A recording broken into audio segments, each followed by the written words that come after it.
Bueno, buenos días, un agradecimiento por vuestra presencia. Queremos presentarle, hoy estamos todo el Consejo Directivo de ONASPU, incluso Comisión Fiscal, junto a nuestro representante y a nuestro secretario general. Son los temas que nos preocupan y nos atañen en materia de seguridad social, esbozando además lo que va a ser un documento para ser presentado posteriormente a todos los presidenciables. Hoy queremos podría ser un anticipo de nuestra postura frente a algunas situaciones que se dan en materia de seguridad social. Le damos la palabra a nuestro representante, Ariel Carrasco. Gracias, Estela. Bueno, un gusto. Y nosotros tuvimos acceso a la cantidad de rentas, que llamamos comúnmente jubilaciones, que paga el Banco de Seguro del Estado, única aseguradora que se mantuvo en el sistema. Si hubiese tomado la otra actitud que tomaron las otras tres aseguradoras privadas, en el caso de AFAP República es una empresa privada, pero que gira en el orden del derecho privado, pero sus accionistas son la República. Pero el Banco de Seguro es quien paga como aseguradora las prestaciones. Después de una vida de trabajo, donde en la cuenta individual de cada trabajador afiliado se vuelca una cuota parte de su salario para construir esa renta. Cuando en el 96 se aprobó la ley, nos hablaban de que tendríamos una segunda jubilación. Algunos íbamos a ir hasta vacacionar a la luna y nos encontraríamos con toda la tecnología y con todo el desarrollo. Y esa es una de las promesas incumplidas que queremos nosotros probar con esta documentación. La FAP, al momento de uno jubilarse, transfiere a la aseguradora para que ésta se encargue de pagar la renta vitalicia. Es decir, bueno, como bien le explicaba, las tres privadas en el 2005 se retiraron del mercado porque, bueno, tienen que asegurar que las inversiones que con ese fondo o la sostenibilidad de esos fondos se tienen que mantener acompañando el crecimiento de las jubilaciones. Y cuando en el 2005 se vuelven a convocar los consejos de salario, era difícil encontrar inversiones que dieran esa renta y por lo tanto, bueno, quedó solo el Estado cuando hablaban de que la libre competencia, el mercado iba a ser el que favoreciera el sistema y ayudara. En el diciembre, y todos los valores, los datos son a diciembre del año pasado, de hace poco más de 35 días. Bueno, se pagaban 105.251 renta vitalicia entre jubilación común, jubilación parcial, jubilación por imposibilidad física o pensiones por viudez. Ahora bien, si se analizan estas rentas de acuerdo a su valor, nosotros tomamos para analizarlas lo que es la base de prestaciones y contribuciones. Es un índice que se utiliza, el valor en ese momento era 5.660 pesos, que es con lo que se determina, bueno, por ejemplo, el monto mínimo no imponible para pagar IAS, que es el 9 BPC, o para dar prestaciones como pagar la prima por edad a los 70 años, siempre y cuando bueno, se gane menos de 3.7 BPC. Entonces, ahí cuando analizamos esos datos, vemos, y no es un error, lo voy a leer para que, bueno, confirmar además que de acuerdo a los datos, 1 de cada 3 personas que cobran renta vitalicia perciben todos ellos menos de 2.830 pesos por mes.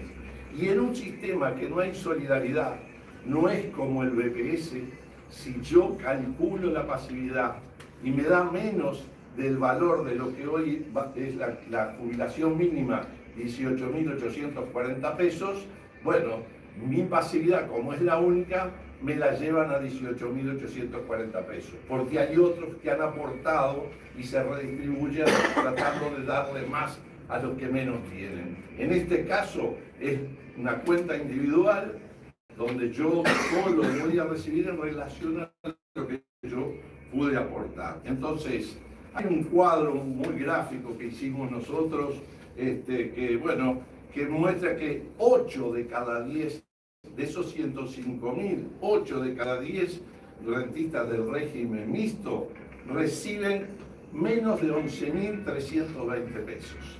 Es decir, de vuelta están por debajo, más del 80% y lejos de lo que es la jubilación mínima que ofrece el BPS. Teniendo en cuenta que la BPC se incrementó el 1 de enero algo más porque fue 9,13 y las jubilaciones en general aumentaron un 8,68, bueno, tal vez esta consecuencia, esta injusticia se profundice más porque medido en BPC todavía la situación puede ser más grave. Y bueno, y en el otro extremo hay solo 566 que son el medio por ciento del total de rentas que perciben menos de 84.900 pesos. A diciembre de 2023, el valor promedio de la jubilación en el BPS, a diciembre del año pasado, antes del aumento, el valor promedio de jubilaciones en el BPS eran 32.287 pesos, lo que equivale a 5,7 BPC, casi 6 BPC, mientras que en el universo de las rentas vitalicias que paga el Banco de Seguro del Estado, el 84% de ellas, que son unas 89.000, percibe una renta inferior a 14.150, menos de la mitad de lo que es la jubilación promedio del Banco de Previsión Social. En resumen, el sistema ha fallado en cumplir con lo prometido o publicitado en estos 28 años. El discurso de los defensores de ese sistema se ha transformado, ya no es que íbamos a tener 2 jubilaciones, ahora se afirma que en realidad la renta vitalicia es un complemento, pero creemos que es un complemento absolutamente insuficiente, que necesita más que nunca una política, un cambio estructural del sistema. Para ello creemos que es imprescindible instalarse. No va a ser posible este año, pero asumido un nuevo gobierno el 1 de marzo del 2025, debe convocarse un verdadero diálogo de seguridad social porque no se corrigen estas injusticias ni rebajando comisiones o que una administradora pública no nos cobre comisiones. Hay que pensar que es prioritario, si es apto para un mercado de trabajo como el nuestro, tener un sistema con estas características, si es una solución para la mayoría de las personas de bajos ingresos, que en definitiva no van a poder capitalizar lo suficiente y cobrarán bajas jubilaciones.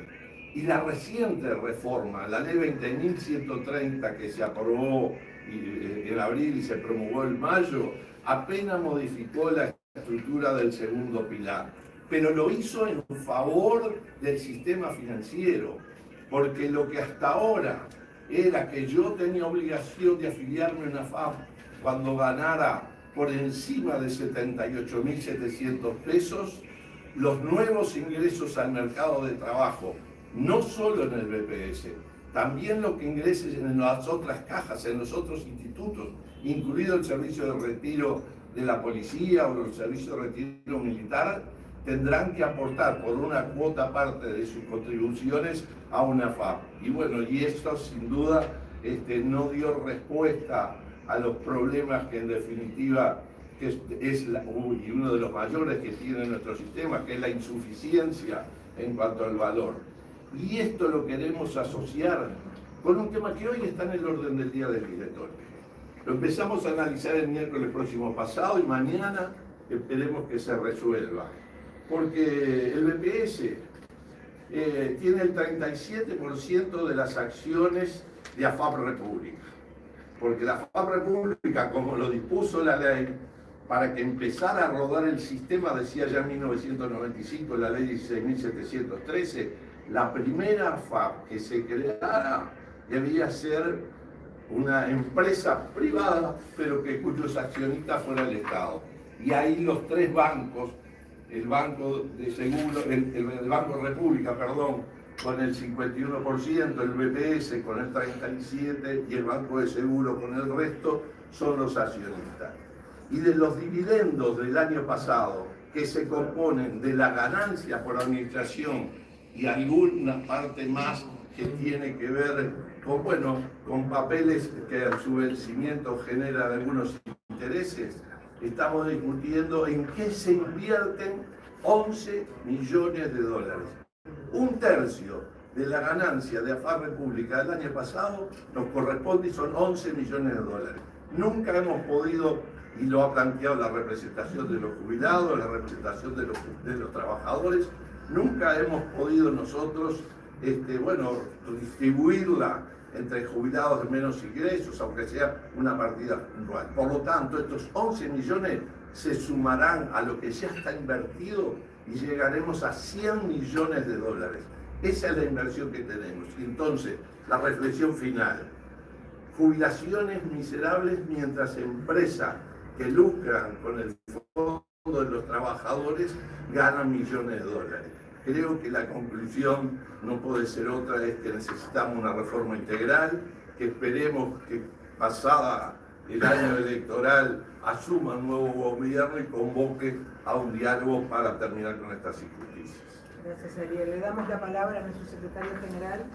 Brevemente, para reafirmar nuestra posición histórica.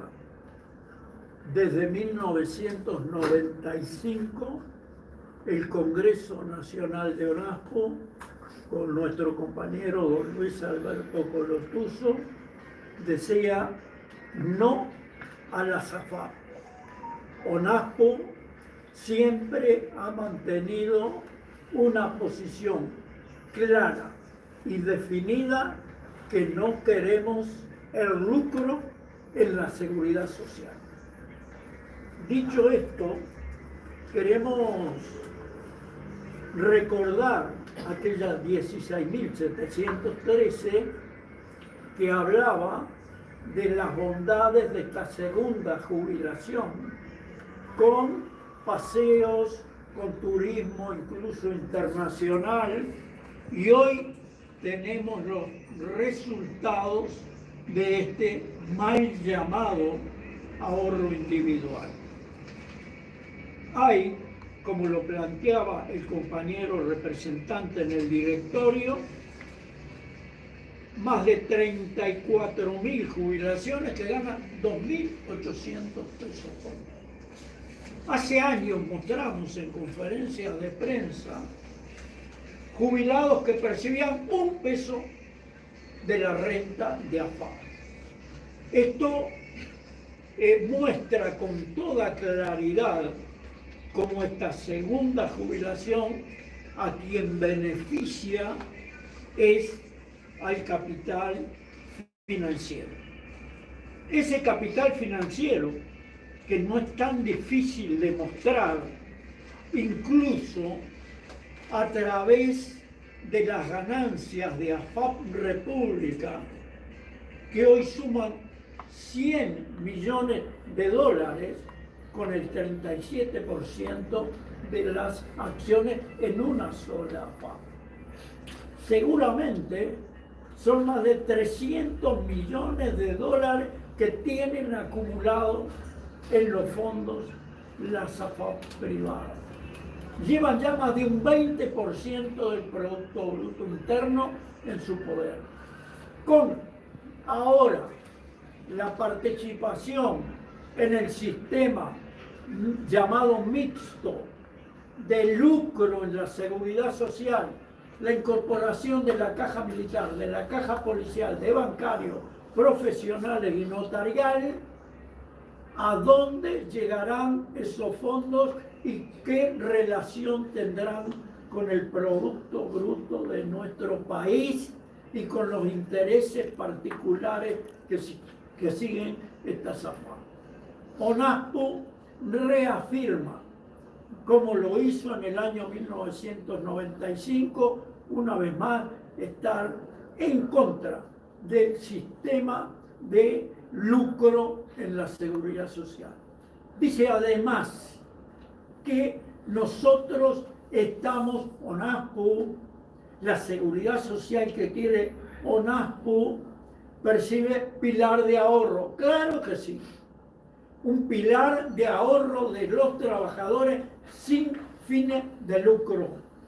Un pilar administrado por el Estado con participación de los trabajadores, de los jubilados, de los empresarios, naturalmente conducida por el Estado, del gobierno, del partido político que sea.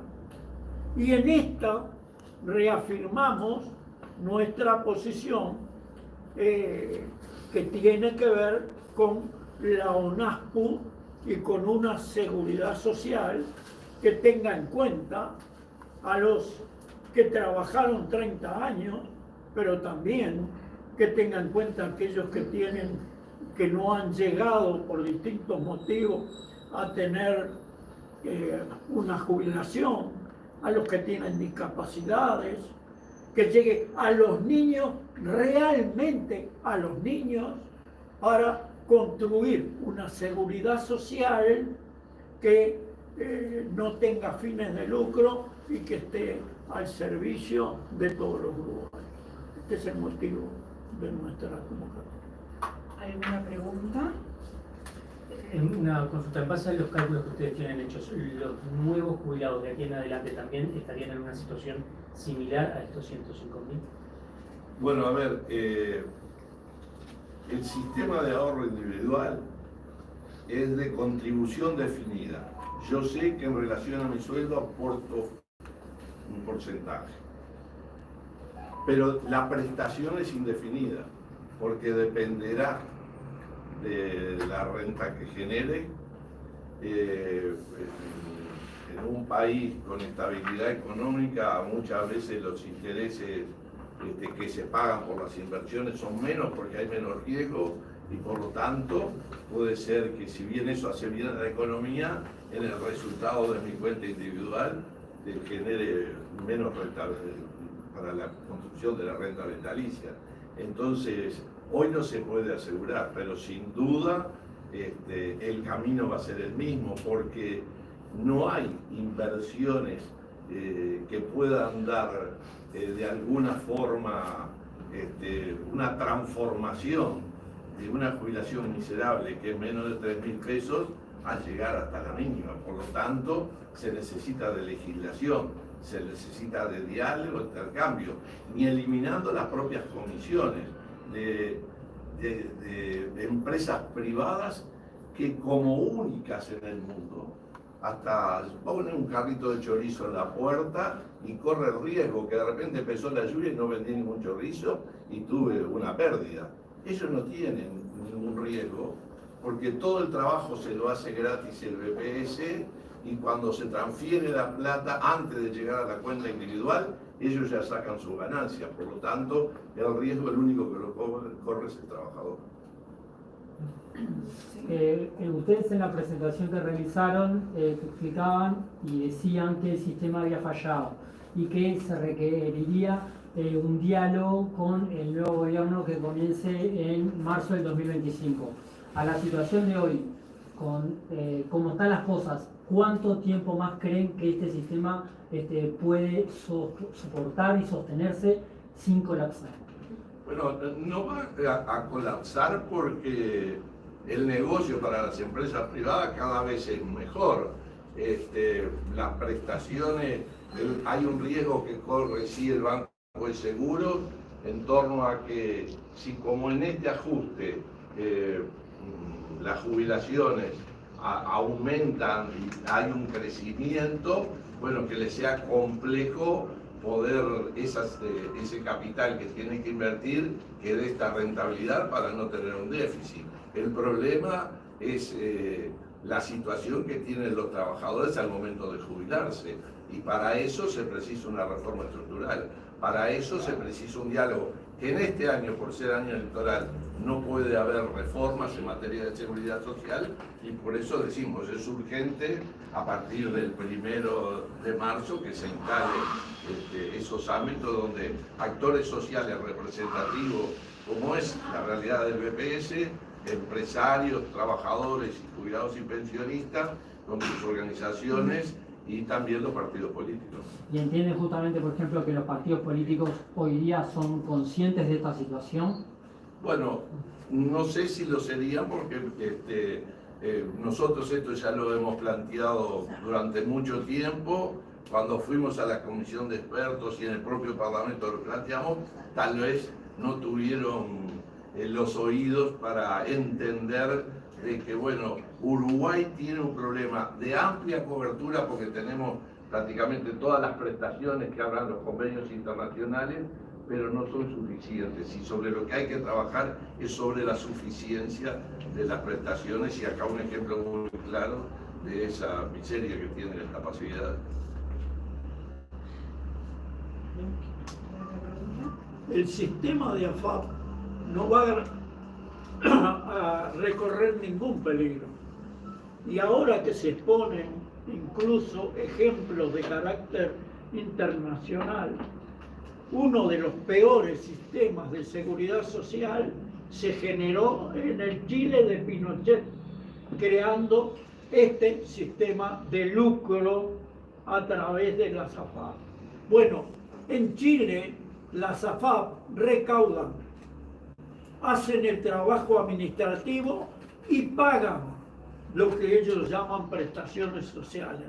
En Uruguay el trabajo administrativo lo hace el BPS, las AFAP administran y invierten, entre comillas, el dinero que aportan los trabajadores hasta que se jubilan. Cuando se jubilan, entregan esos aportes al Banco de Seguro del Estado, y es el Estado el que hace frente al pago de esas prestaciones. ¿Qué es lo que va a ocurrir? Que en algún momento esto, que no tiene respaldo, porque cuando el trabajador se jubila, le dicen: ¿usted cuántos años tiene? 60. ¿Cómo está su estado de salud? Bueno, la perspectiva de vida van a ser 85, y lo que aportó se lo divide por ello, y esta es la prestación que va a cobrar. ¿Hasta cuándo va a resistir un sistema con este funcionamiento? ¿Quién va a pagar los platos rotos? El Banco de Seguro del Estado. ¿Y quién va a financiarlo? Nosotros, todos los uruguayos. Muchísimas gracias, le agradecemos la presencia, le agradecemos la presencia de todo el Consejo Directivo Nacional. De verdad, muchas gracias. Gracias. Y disculpen si alguno